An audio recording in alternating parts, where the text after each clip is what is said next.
Yeah, ṣé mo sọ fún yín? Ṣé mo sọ fún yín pé tó bá dojú ṣíṣú fọ́ máa là? Ṣé mo sọ fún yín? Gbogbo kí tó ń wò mí ẹ jọ̀ọ́, mi ò mọ̀. Gbogbo ẹ̀yin tẹ́ ẹ bá ń follow fídíò mi láti ìgbà tí Justice for Mohbad yìí ti bẹ̀rẹ̀, kò ń ṣe láti ìgbà tó ti kú gbàrà o. Ẹ jẹ́ kí n sọ pé láti earlier January mo ṣe fídíò kan, mo sùn mo lálàá ni.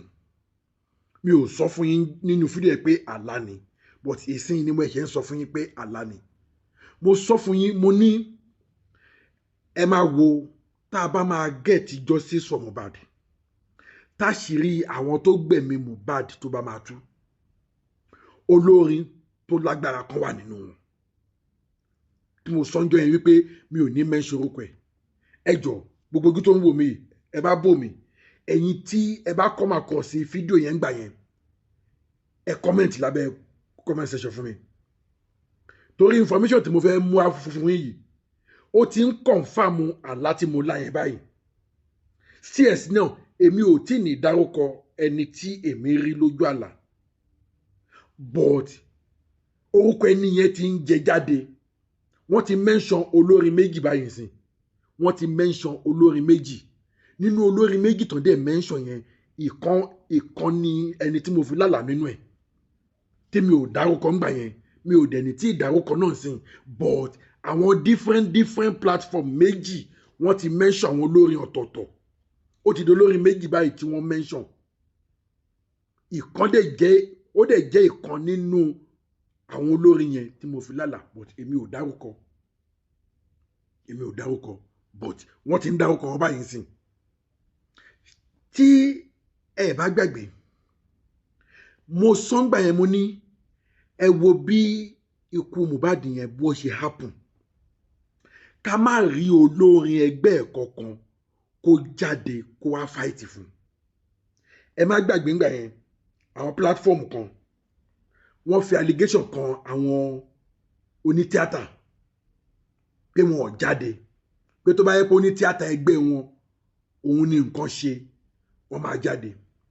Wọ́n fi ti ọmọ di méjì Azeez Ìjàdùadé wọ́n fi ṣe sample gbà yẹn. Mi ò mọ ibi tán ló lọ ní sáìdì Ondo àbí Èkìtì sáìdì tán ní wọ́n yìnbọn níbì kan, ọ̀tá àbọ̀n ṣèṣì wá bà létí. Wọ́n ní kátó fọ̀ ordinary ti pé ọlọ́pàá wọ́n ti sọ di gòbe kó tó di pé wọ́n pa náà rẹ̀ nígbà tí nǹkan kan ṣe ọmọ yẹn gbà tó gbé dé hospital. Now wọ́n wá ní tó bá jẹ́ wípé wọ́n wá ní kí ló dé tí àwọn olórin ò jáde, kí ló dé táwọn onítíátà ò jáde. Tẹ́ ẹ bá dẹ̀ wò lóòótọ́ olórin kankan ò jáde. Àwọn onítíátà díẹ̀díẹ̀ kan tiẹ̀ sì sọ̀rọ̀, but ẹ jọ̀ọ́ olórin wo ló sọ̀rọ̀ sí? Àwọn olórin wo lẹ́rìí tí wọ́n jáde, àtòní fújì o, àtòní jùjú o, àtòní hip hop o? None of them come out and fight for this boy. Tó jẹ́ kí n mention ọ̀rọ̀ yẹn gbà yẹn nìyẹn, but ibẹ̀ yẹn kọ́ ni mo wá lọ. Information tí mo wá ní fún yín. So wọ́n ti dárúkọ olórin kan tẹ́lẹ̀tẹ́lẹ̀ ní another platform. Wọ́n tún ti wá dárúkọ olórin míì báyìí sìn. Ẹni tó dárúkọ olórin yẹn ẹ máa gbọ́ fún ara yín, èmi kọ́ ni mo dárúkọ ẹ̀. But tí n bá ní kí n máa fẹnu sọ, àdàbẹ̀ gẹ́gẹ́ bóyá èmi ni mo sọ, ẹ wá fẹnu ara yín gbọ́, kẹ wá fi ti ara yín gbọ́, ẹ wá nǹkan fìdílé. Ẹ jọ̀ọ́ gbogbo ẹ̀yin tẹ́ bá ń wo fídíò yìí, ẹ jọ̀ọ́ ẹ bá mi share fídíò yìí. Gbogbo alájọ ń wá justice fún Mohbad, àbí? Tí mo dẹ̀ gbàdúrà wípé justice yẹn ó máa ṣojú wa lágbára Èdùmàrè. Wọn ò ní gbà lẹ́yìn wa. Gbogbo ojú tó ń wò mí lágbára Èdùmàrè títí ẹ máa fi gba justice, wọn ò ní fẹ́ ní kankan ṣàwátì ní lágbára Èdùmàrè. Ẹ bá mi share fídíò yìí kó go viral. Kẹ́ẹ̀dẹ̀ bá mi subscribe sílẹ̀ ilé Global TV fún àǹfààní ẹ̀yin tẹ́ ẹ ti subscribe ni o. Gbogbo ẹ̀yin tẹ́ ẹ ti subscribe mo dúpẹ́ lọ́wọ́ yín. Ẹ jẹ́ ká wá gbọ́, ẹ bára lẹ̀ kẹ́ wá gbọ́ bí analysis yẹn ṣe bẹ̀rẹ̀ tán fi dé point wípé olórin alágbára kan ó wà nídìí ẹni tó dẹ̀ sọ̀rọ̀ yẹn ó ní ohun tó ti rí. Kẹ́nì kejì ẹ̀ gan kó tó wá fi endorsement lé, ìyẹn gangan ló kó wá dárúkọ olórin. Ẹ máa gbọ́. So, ọ̀rẹ́ wọn lo voice. I don't know what they've done to that voice because we want to pick the identity of that person. Torí ó ti sọ pé wà lọ́wọ́ òjì, bọ́ ẹni gangan. àti ìmọ̀ láàrin àwọn tí wọ́n sọ pé wà nílé yẹn because mo ti gbọ́ voice lifestyle mo mọ voice àdúrà mo mọ voice spending DJ Bami yẹn ni mi tí gbọ́ voice ẹ̀ rí we don't know whether he's the one so ó ti yẹn but prime boy lóun ò lè confirm voice ẹ̀ because ọmọ DJ Bami yẹn so àwọn òkúta ló tún wá wà nílé yẹn tó yàtọ̀ sí ọ̀ràn tí yẹn ti dárúkọ yìí ó jẹ́ ó jẹ́ òun náà yẹn sọ pé ó jí yẹn ló ń sọ̀rọ̀ yìí ọkọ jẹ́ pé bóyá ń sọ̀rọ̀ ojì kan ló ń sọ̀rọ̀ so tẹpẹlẹ ti wò ó sì gbogbo àwọn tí mo dárúkọ yẹn lábẹ́ sọ pé tàbá list orúkọ yẹn jáde gbogbo àwọn tó wà nílé yẹn we will be left with maybe 1 or 2 options àwọn amọ̀ ètò jẹ́nu wọn but for now this is not Adura's voice this is not Spendy's voice so ẹ kà wò. ta ló mẹ́ni tó ń sọ̀rọ̀ yìí ní comment section ta ló mẹ́ni tó ń sọ̀rọ̀ yìí. ẹjọ́ ta ló mẹ́ni tó ń sọ̀rọ̀ yìí. so we're working on it. That person said ìgbà táwọn máa dé láti show yẹn ní pé fine boy lọlé àti the other guy so definitely they all came back from the show together they went to the show together and they came back together so if fine boy can list the names of the people they went to the show together I don't know if he can get that voice from that as in from all the list of the people they went together. With this voice, you can actually put up a new petition. Mo kàn fẹ́ sáré ṣípì ní kankan ní ṣẹ́rí even tẹ bá mọ voice ẹ̀ nìyẹn tẹ bá ṣiṣẹ́ yẹn ọ̀dọ́gbà tẹ mọ voice ẹ̀ nìyẹn ẹ má sọ sí public because wọ́n máa lọ boycott wọ́n máa lọ. Àwọn máa ti mọ ìwọ́n ti mọ báyìí àwọn máa ti mọ tó bá jẹ́ pé àwọn ọmọ ara wọn ni wọ́n ti máa mọ ẹjọ́ jẹ́ ìyọ̀ ṣe kiri for a different route. Báwọn ṣe gbọ́ voice to our public already booking ẹ̀ ti clear. She's not even supposed to play it.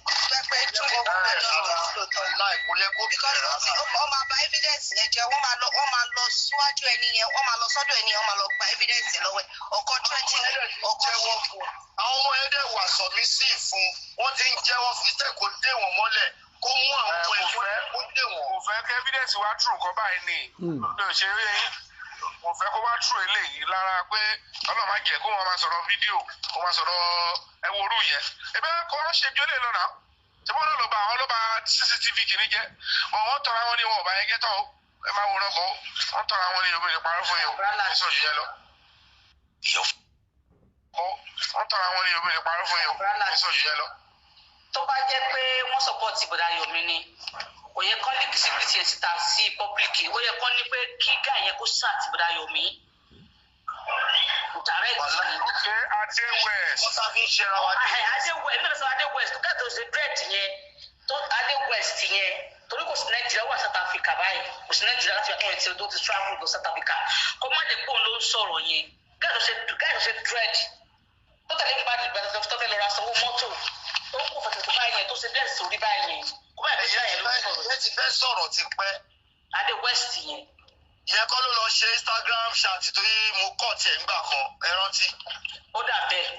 tó lọ ṣe show lórí Instagram pé kọ́lọ́pàá kó gbogbo àwọn. Adéwẹ̀s yẹn ló máa fẹ́ jẹ́ Adéwẹ̀s yẹn ló máa fẹ́ mí ìmọ̀ fún ẹ̀sìn ọ̀bọ̀t òun náà ò sí Nàìjíríà pátá ọ̀tí ló ti jápa. Mr. Lati òkè gbogbo ilé o ṣé ẹ rí nǹkan kan wà tó ti wà nù wà wá tí ò dáa tẹ̀mbẹ̀lẹ̀kùn èmi nìkan náà ni even káti ẹ̀ ní gbogbo àwọn host ń jẹ́ àwọn sí gbogbo ẹ̀ náà irú bí wọ́n máa ń ṣe rí nǹkan yẹn náà kò sí tó burú náà irú Mr. Yomi wà ń bẹ kó ìfàṣẹ pọ́n kan yìí máa ń ṣẹlẹ̀ nígbà míì pé tá a bá jà bí ká kókó tẹ́kìnkì ẹ̀ pé bọ̀bọ́ yìí náà àìmọ́ ò tiẹ̀ lè fi kókó kún bó tẹ̀ tí ó náírà Mr. Yomi lọ́jọ́ pé ní búkì yẹn rọra pé. a ní nǹkan tá a fi ṣera wa nínú jọ́sìn. ó sì rọra sọ̀rọ̀ yẹn pé ó dá lágbájá nǹkan báyìí for the fact pé ẹ ti commit atrocity nípa owó public èèyàn kékeré tiẹ̀ sí náà ṣé bó ti sọ owó public kò ní bóyá mo ṣe kà fún o. táwọn ilé ẹ̀kọ́ tí wàá bílíìfù 3 seconds yẹn o tó yẹ kó pẹ̀lú pé kó lọ́fàmì ẹgbàá pé gbogbo yẹn o ó dà kó tó lẹ̀ sọ kí la fẹ́ ṣe lórí eléyìí o. ìmọ̀ bójá ìméjèèjì lẹ́jọ́ mọ́ Mr. Yomi jẹ́ ká ra sí kíní kí la lè ṣe. now ẹ wá wo bí tọrọ wá dé lọ sí ọwọ́ gbé fẹsẹ̀ nìkan jáde ẹ wo Mr. Lazim máa sọ àfiwé kan sí mímọ̀ bóyá ẹ wo bọ́ọ̀lù Man U Lyon tó gbá lọ nígbà tí wọ́n gbá bọ́ọ̀ first half Man U go 2-0 wọ́n dẹ̀ gbá 2-0 lọ first half Lyon dé ní second half wọ́n gbá 2-2 wọ́n fún ọ ní other time 30 minutes within that period of 15 minutes Lyon go méjì ó jẹ́ 4-2 ẹnìkan dẹ̀ gbọ́dọ̀ já náà méjèèjì ó di 4-2 tí wọ́n Man U sọ̀rọ̀ tí ó pé kí làwọn fẹ́ ṣe ó dẹ̀ wá kú ìgbà tó wọ́n kú agbẹ́jọ́ 170 out of 120 Man U dẹ̀ gbá bọ̀ wọ́n dẹ̀ kú lẹ́yìn ìgbà tó tún kó tán wọ́n wá sún ọmọ kékeré kan tó bá wo bọ̀ yẹn ọmọ yẹn bú sẹ́kù ní 170 pé this is 4-3 kí ni Man U ṣẹ̀ṣẹ̀ fẹ́ ṣe mọ́ ní 4-3 within that 3 minutes bọ̀bọ̀ kan wọ́n pè ní minor ó kò di 4-4 meanwhile àwọn commentator sọ kí ní kan pé ọmọ tó ń sunkún ìkíná fìdí rẹ̀ lẹ́kún ìkejì wá sọ pé unless miracle bá ṣẹlẹ̀ miracle dẹ̀ wáyé within that 2 minutes of seconds Man U dẹ̀ gbá 4-4 wọ́n tún gbá 5-4 ẹ̀rí tó máa ṣẹlẹ̀ because I don't understand the reason why táfìlì ẹ̀ta kan fi ń ṣera wa miracle máa ṣẹlẹ̀ ṣẹ́ni gbogbo àwọn kọ́ńfì wọ́n ti ń bọ̀ lórí platform mi. ní ìkẹtẹ tí wọ́n máa sọ papọ̀ àtẹ̀tẹ̀ ni o àtìkan ni wọ́n sì padà máa gbà fọ́ọ̀kà àwọn àtúrà because ilé tó bá ẹlòmí àti ìbò ti dé bèbè ẹ̀wọ̀n tán dúpẹ́ abẹ́tàkà lọ bẹ lágbájá abẹ́tàkà lọ bẹ àwọn ènìyàn káwọn bá ṣẹ̀wọ̀n èmi mọ̀ pé justice sì máa wáyé ṣùgbọ́n ó sì dojúrú ẹni ó dẹ̀ sì máa dojúrú sí ibò àdẹ̀ sì máa padà rí at the end of the tunnel there will be light. Because èmi ò ní rí sí ẹni nǹkan tí sì ṣàgà kíní yìí ó lè ràn wá lọ́wọ́ ẹ pé Yomi nìkan ẹ ti pé Mr. Yomi is okay Mr. Yomi a gbọ́ pé òun ti ti wá agunko dákìlá lè ṣe ẹ dẹ́ gbé ọpọlọ kalẹ̀ fúnra yín Mr. Lazim wa wòbí tá a dé. ọ̀tá nídìí nìyẹn o. Of course. ẹ wòbí tá a dé bọ̀ mo believe. Of course n ta nídìí nìyẹn. pé miracle máa ṣẹlẹ̀ ẹ rí ẹ kọ́lẹ̀ miracle. support la need níbi tọ́rọ̀ gbédè lágbára Ọlọ́run bẹ́ẹ̀ ni lágbára Ọlọ́run àmà àríjọ sísè ẹni tó bá máa ṣẹlẹ̀ ló máa ṣẹlẹ̀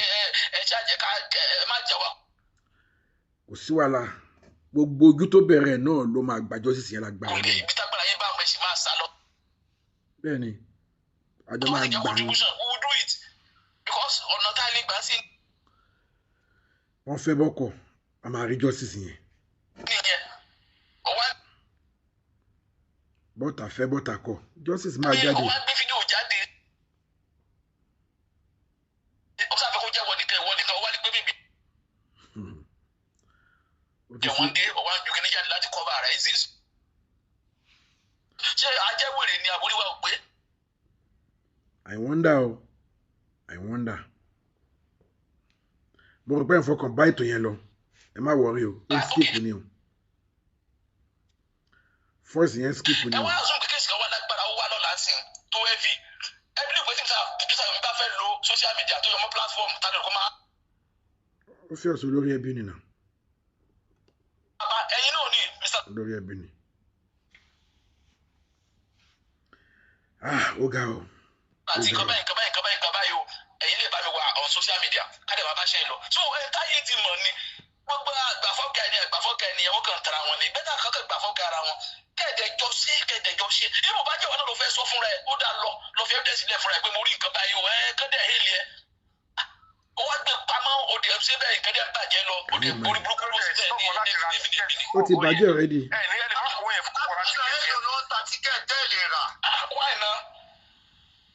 mo ti ra tíkẹ́ẹ̀tì wa lọ airport o tó bá dẹ̀ ti dé airport wá gbà kan lọ́wọ́ ẹ̀ ẹni wọ́n máa tẹ̀tún mú $300 wá fún ẹ ní $300 extra wá lọ sí airport nǹkan tá ń tà lóye sọ́pà fẹ́ fún àwọn boys yẹn ni ẹ̀ tá ń pariwo síta pé èyí tó bá fẹ́ escape jáde come we will find a way pathway for you. ẹ wá nínú nǹkan bẹ́ẹ̀ yẹn rẹ̀ pamọ́lẹ̀ ẹ wá ní èyí tó wá dùn èmi jù ní pé yóò dùn mí tí bókì yẹn o báwo ló ṣe máa lọ fún bàbá ṣé bọ́yẹ fún bàbá yẹn wọ́n fún sáà nìyẹn náà ẹ̀ wá ṣe ọkàn sí. àwọn tó yẹ pé tó yẹ pé wọ́n wẹ̀ sí lọ́wọ́ easily àwọn ẹ̀ wẹ̀ sí lọ́wọ́. alámàkà ní ọkọ̀ gàṣẹ́ tó yẹ pé public ló sanwó sáà nìyẹn so public lawyer àti public àwa gbà wọ́n á múlò ẹ̀ wá fún kò wá ní ṣe ọkàn sí.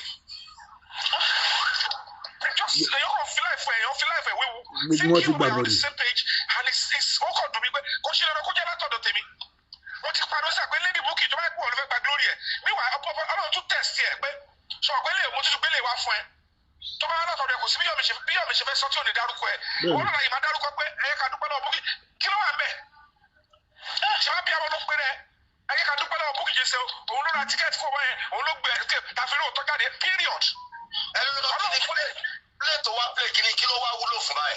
kò ní mo fẹ́ fi sọ fún yín pé òun ó yẹ yọrẹ nígbà tó ní pàwọn ti ọbọ kò sí eyín wọ́n fẹ́ yọrẹ kúrò wọ́n fẹ́ sọ àbá àti. ní additional wo ló fún justice yìí addition wo kí ló fi help justice nígbà tó play ní tansin.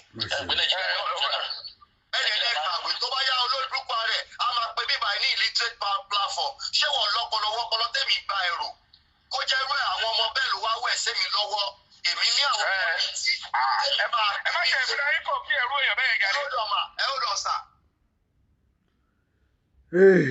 ó ga o mo la wá já sí báyìí. outside a máa parí àwọn ọmọ ẹ lẹ́yìn wọ́n máa dé sẹ́yìn tí ẹ̀ ní mọ̀ pa ń ṣe nǹkan kan gan lẹ́yìn bí Bukky ṣe wá dá kíní ẹ̀ tó dákẹ́ láti ọjọ́ ẹ̀ kò ṣe nǹkan kan fáwọn ọmọ yẹn ẹ̀ dẹ̀ fẹ́ gbé evidence lọ́wọ́ wọn káwọn ọmọ yẹn wá dé evidence sílẹ̀ kọ́ kí life wọn wá in danger. Ta ló máa fẹ́ help justice tí ò ní need the safety? Bọ́dá ti ń ṣe rẹ̀. Kò sẹ́ni máa fẹ́ ran justice lọ́wọ́ tí ò ní need the safety. Kò tí ì tó nítorí olórí tó bá fẹ́ help justice tí ò ní need the safety wa. Kò sọ́gbọ́n. Kò sí. Ẹ wò gba tí Mr. Yomi rí 3 seconds yẹn bó ti Kàrímọ́ ṣe jẹ́ kínní tó àṣàmọ̀ Kàrímọ́ náà lọ pè náà bí àdéhùn ọ̀dẹ̀dẹ̀ òun náà ló padà wá bá nǹkan jẹ́ bọ́ wọ́n ṣàpẹẹrẹ kámẹ́rà tó wà yes àtẹ̀sọ́pá àmọ̀ ó dẹ̀ sẹ́ndì ẹ̀gbẹ́ dá 3 seconds sí ìyẹ̀wò àtẹ̀lẹ́yà ti ẹ̀yẹ̀wò 3 seconds sí ẹ̀yìn tẹ̀gbẹ́ jáde gbà yẹn pẹ́ nìkan mọ́ra bó ti yẹ pé kó padà wúlò ó bàjẹ́ wọ́n ṣàpẹẹrẹ bí olórí ńlá kan ló wà ń díẹ̀. ṣe ti gbọ́.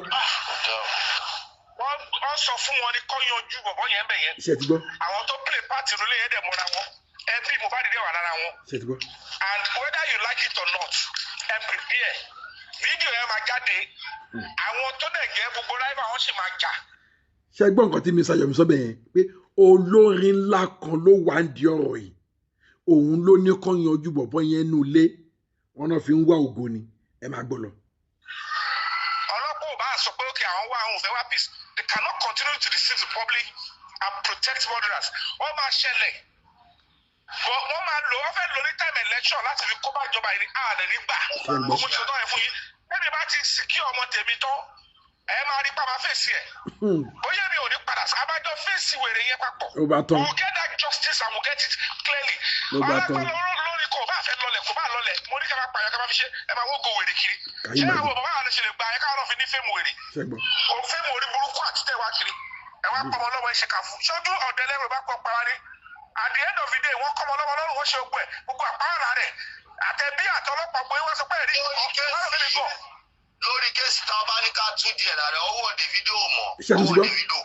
èmi ò tiẹ̀ dárúkọ gbogbo àwọn tó wà àwọn tó jẹ́ ẹbí àtàwọn tó wà gbogbo wọn ṣe lọ sí the government tọrọ pa few of the government tó support àtàwọn ọlọ́pàá yẹn they will make a detour gbogbo ní pé táwọn yẹn bá rí ìjà máa bẹ́lẹ̀ ẹ wo bí ìjà òní bẹ́lẹ̀ tẹ bá ṣe writing. mo rò pé ti gbọ́ confirmation méjì tí mo fẹ́ kẹ́ gbọ́n bẹ̀ yẹn ṣe ti rí pé èmi kọ́ ni mo sọ but mo ti fi lálàá mo dẹ̀ ti sọ earlier January nínú fídíò mi ẹ̀yin tẹ́ ẹ bá ń follow mi dáadáa ẹ máa ti gbọ́ tí mo ti sọ pé olórin ńlá kan wà ń bẹ̀ bí mo ṣe sọ ni Mr. Yomi Fabiyi ṣe sọ yẹn ṣe mọ̀ pé àwọn náà mention orúkọ olórí ẹbí láti snare òun ló fọgbà yan gàǹsì pé ó ní Davido ó lọ́wọ́ nínú ẹ̀ ọ̀wẹ́ ò mọ̀ nínú kínní olórin méjì náà ti mention báyìí sí èèyàn kan ti mention King Wasiu Ayinde wọ́n tún ti mention Davido báyìí sí ìkan nínú àwọn méjèèjì yẹn dẹ̀ lèmi náà rí lójú àlá mi ò ní dárúkọ yẹn bọ̀ tásìkò yẹn bá tó ẹ máa rí gbogbo kí ló tó wò mí ẹ jọ̀ọ́ ẹ bá mi share fídíò yìí mi ò lè rí information yìí kí n máa mú wá fún yín ṣé mo kí mo sọ fún yín mo ní any information tí n bá ti rí tí n bá rí pé ó máa wúlò fún yín àbó máa help justice mi ò ní estate láti mú wá fún yín ara information tí mo ní máa mú wá fún yín náà nìyẹn ẹ bá mi share fídíò yìí fún àǹfààní ẹ̀yin tí ẹ ò tí subscribe ẹ bá mi subscribe sí ẹlẹ́ẹ̀lẹ́ Global TV ẹ comment ẹ̀yin tẹ́ ẹ bá come across sí fídíò yẹn nígbà tí mo ṣe ẹ jọ̀ọ́ ẹ comment a ò ní rí jù báyìí lọ lórí ọ̀rọ̀ Mr. Yomi àti Latisne tí wọ́n fọgbà yanga lójú báyìí sọ pé olórin alágbára kan ó wà nídìí ọ̀rọ̀ yìí wọ́n fi Mohbad ṣe ètùtù ni ètùtù dẹ́ẹ̀dẹ̀ fi ṣe lágbára Èdùmàrè kò ní gbà àṣírí yín máa tú ire o.